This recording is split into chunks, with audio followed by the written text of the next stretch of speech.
انشاءاللہ رب العزت جو فیصلہ کیا جائے گا، جس تنظیم کا انعقاد کیا جائے گا،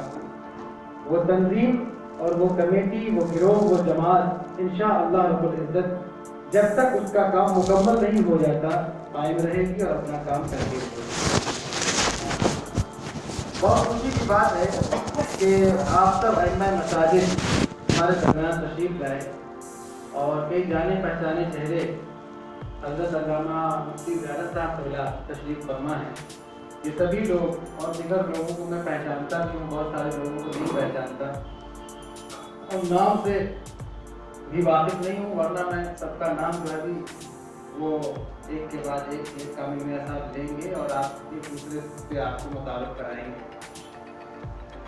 سب سے پہلی بات تو یہ کہ میں اپنے علماء سے معذرت بھی چاہتا ہوں، کیونکہ علماء ہمیشہ اسٹیج پر بیٹھتے ہیں اور عوام نیچے بیٹھتے ہیں، لیکن آج آپ سامنے بیٹھے ہوئے ہیں اور ہم جیسے ہمارے جیسے جاہل لوگ اوپر بیٹھے ہوئے ہیں۔ تو یہ کوئی اوپر نہیں ہے، بس یہ ہے کہ کیونکہ ایک میٹنگ ہے اور اس میٹنگ میں اس چیز کی معذرت بھی آپ سے چاہتے ہیں، اجازت کے خلاف ہے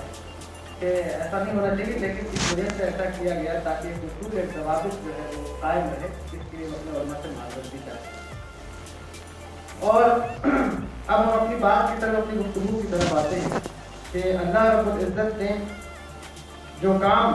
بنی اسرائیل کے انبیاء سے لیا، حضور سرور دو عالم صلی اللہ تعالیٰ علیہ وسلم نے ارشاد فرمایا کہ وہ کام ہمارے امت کے علماء کریں گے۔ اس میں کسی کو کوئی دعوت نہیں ہے اور سب اس بات کو جانتے ہیں اور سمجھتے ہیں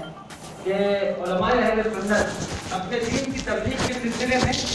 نہایت ہی جدوجہد کرتے ہیں اور کوشاں رہتے ہیں۔ اس سلسلے میں جب آپ بہت پہلے سے مطالعہ کریں گے اور دیکھیں گے تو آپ کو سمجھ میں آئے گا کہ علماء میں بے شمار اختلافات ہوتے آئے ہیں، ان کے مسائل کی بنیاد پر، عقائد کی بنیاد پر کئی ساری چیزوں میں ایسا ہوا ہے کہ اختلافات نمایاں ہوئے ہیں، لیکن ان اختلافات کی بنیاد سے بڑی بات یہ ہے کہ آج کل خانقاہوں میں بڑا اختلاف پتہ چلا، ایک پیر صاحب ایک خانقاہ کے ہیں، دوسرے پیر صاحب کسی دوسری خانقاہ کے ہیں۔ اب ایک پیر صاحب کے یہاں قوالی سننا جائز ہے،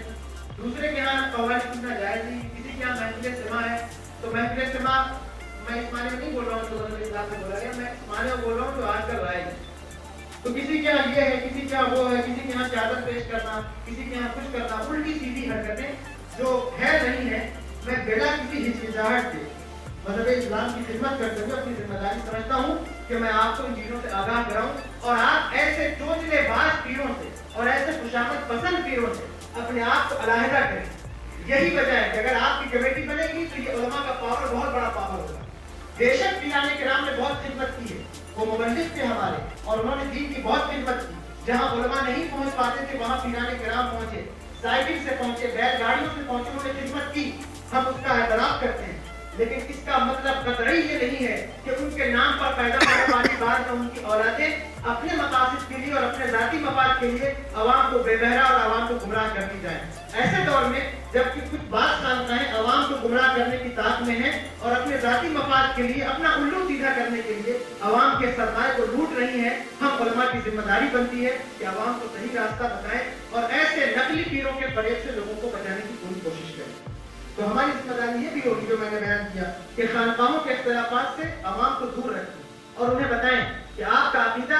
قائم کریں، یا آپ کے گاؤں میں ارد گرد جیسے مفتی صاحب چل ہیں یا اور کوئی لوگ ہیں تو ان سے رابطہ قائم کریں اور اپنے دین کے بارے میں سمجھیں تاکہ آپ اپنی عوام کو بتا سکیں۔ اور اگر یہ نہیں کر سکتے تو کم سے کم عقائد کے تعلق سے 1-2 چیپٹر ان سے لکھوا لیں اور لکھوا کر کے اس کو جمعے میں بیان کریں، اتنا کریں، یہ ضروری ہے آپ کے لیے۔ تو عوام کو عقیدے کے تعلق سے معلوم ہونا چاہیے کہ ہمارا جو عقیدہ ہے وہ کیا ہے اور کس عقیدے کے ماننے والے ہیں، پہلی بات۔ دوسری سب سے اہم بات یہ ہے کہ جو باطل فرقے ہیں جیسے نجدی ہے، وہابی ہے، رافضی ہے، یہ تمام